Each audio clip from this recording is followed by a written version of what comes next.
The movie is special for me. It came together because of the lead actress. She told me about a play she was in with so much excitement that I had to follow her to Los Angeles to see it, and afterwards realized there could be a way to make it into a movie that would honor the play, but also take it to another level or take it to another place. And it's been described sometimes as a meditation, and I hope it's not. It's a movie, but that's a warning that it's not a fast movie, not all the time. So I hope you'll be patient with it. There's still time to rush for the exit if you thought you were seeing something else. But I hope it speaks for itself, and afterwards I'll be back with the actors to do a Q&A. So thanks very much. Hologram is kind of a passion of mine. We've got a hologram room over at New Frontier, and that was a really hard exhibit to put together.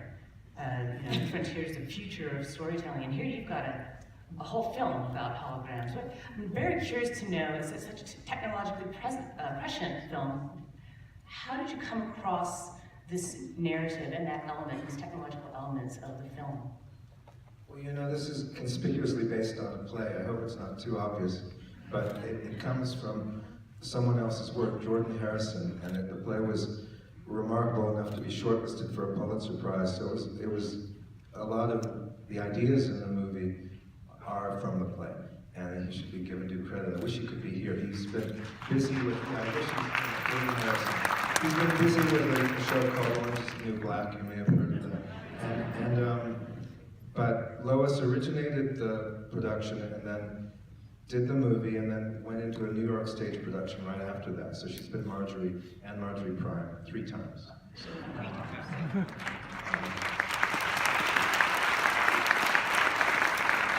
To answer your question quickly, the one curious thing about the production, the stage production, is when I saw it, it wasn't clear that the Prime was a hologram, because it's the nature of what the physical production was. It wasn't until I read the author's note that it was clear that you can't touch a prime. Primes can't pick things up. Primes are projections, and that was something on a low budget we did our best to communicate quickly and early on. But the technology, we're pretending we don't know each other. We got drunk in a bar last year, and we talked a lot about holograms. So we could talk a long time about holograms. But the more thrilling fact is that John Hamm has had a holographic experience recently. Can you describe that, please? What? Describe what?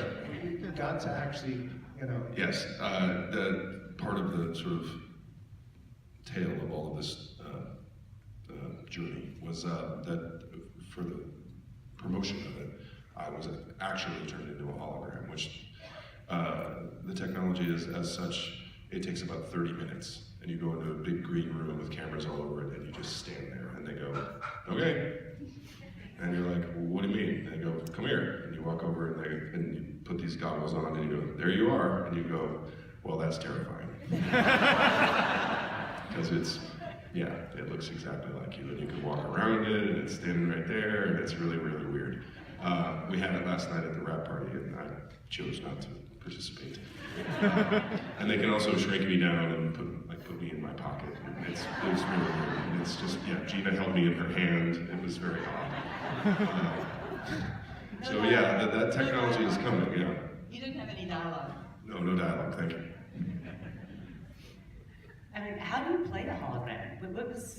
How do you approach embodiment that's not there? Well, it was, the fun part of the role of the project was that I got to play both Walter and Walter Prime, as many of us did. And I think the idea, of course, they are different characters and you want to differentiate them, and yet they're built on out of the same framework. And the idea of the Prime, especially at the beginning of the movie, and it does change as I hope you saw throughout the film, is that it's a blank slate.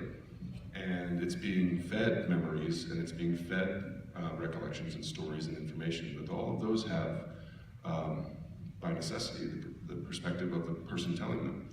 So the construct has to then kind of filter those out and distill those into stories, and we see, as the movie progresses, we see actually how those stories change too. Those memories change, even in a digital creation, for want of a better word.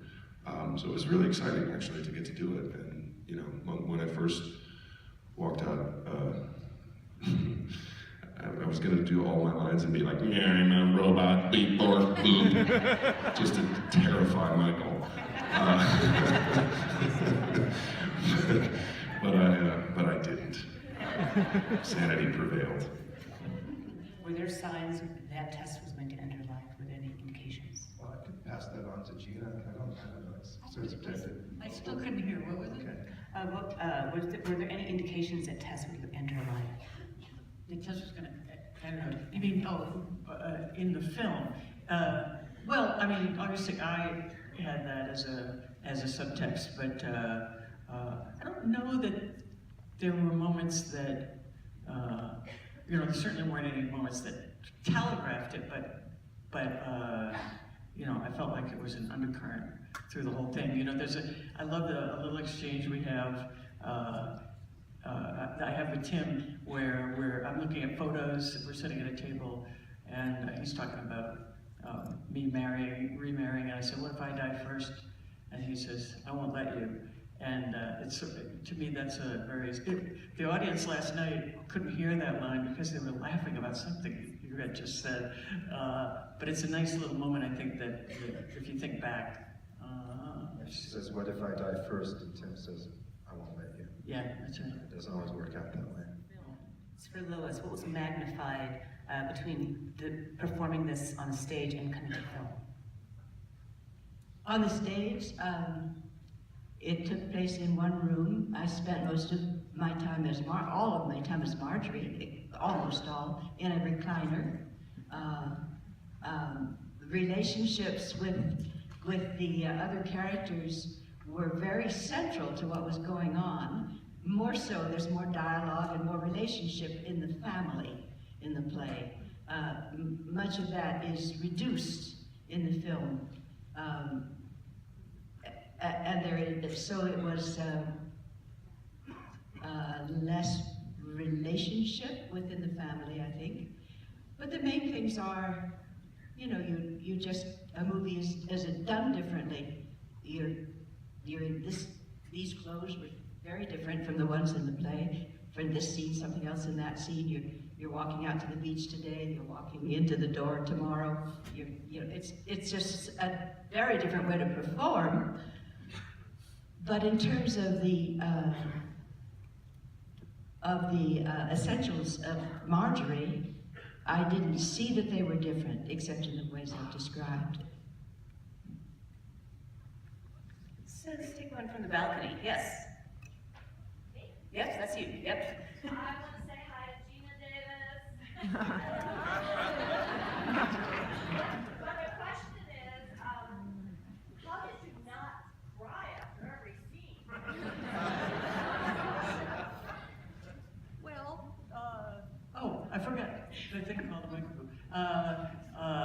Well, yeah. I mean, it was very moving, and I needed to become emotional in some scenes, so that worked out. But I don't know. It's for me. I'm able to really separate the character from it. Like I'm not somebody that brings it home and I feel horrible because of what we shot today. I'm usually goofing around in between takes, no matter what. But anyway. All movies are symbol. I'm sorry, I have trouble talking about symbols, but I wanted to give a sense of time passing and the seasons, and all the way through making the adaptation, I was building on what Jordan had and thinking about time, and of course one of the big signals is weather and seasons, and it was meant to be kind of magical. I know it's not that realistic because we didn't have money to put the snow all the way out on the beach. So it's selective snow. If you wanted to make a symbol out of that, you can. But It's holographic snow. Just go with it. Would you bring a loved one back? I don't know if there is a right or wrong answer to this, but it's something that we've been asked before in various press engagements, and I don't know what my answer is, but I bet that most of us will have to answer that question in our lifetime. It seems like it's heading that way, in a similar situation to this. Yeah, I've thought about it since people have been asking us so much, and I definitely would. There's one person I definitely would, but it would have to be very authentic. It would have to seem very real to me for it to work, which led me to start thinking about, should people start banking material for their hologram? You know, if somebody's missing them and would like to see them again, you could maybe set that aside, and people find it in your will, like, oh my God. The green volumetric capture studio in the home of everybody. I wasn't aware of it being anything beyond his great capacity to act. He didn't do anything to Act really high. It was not high. He can't help it. No, but it was as I mentioned earlier, there was a very conscious decision to behave in a very, I'll just say, like, very neutral way at the beginning. And obviously that shifts. Obviously in the flashbacks it's completely different, but as the prime gets more comfortable, I don't know, more knowledgeable, that behavior softens somewhat. So by the end of it, when you see them all together, he's the most advanced of all of them, almost. And so there was a conscious decision of, at the beginning of the movie, being very neutral, which is not the easiest thing to do sometimes. You're often convinced of being boring, so you have to kind of try to do both. Let's have another round of applause for Michael Almereyda.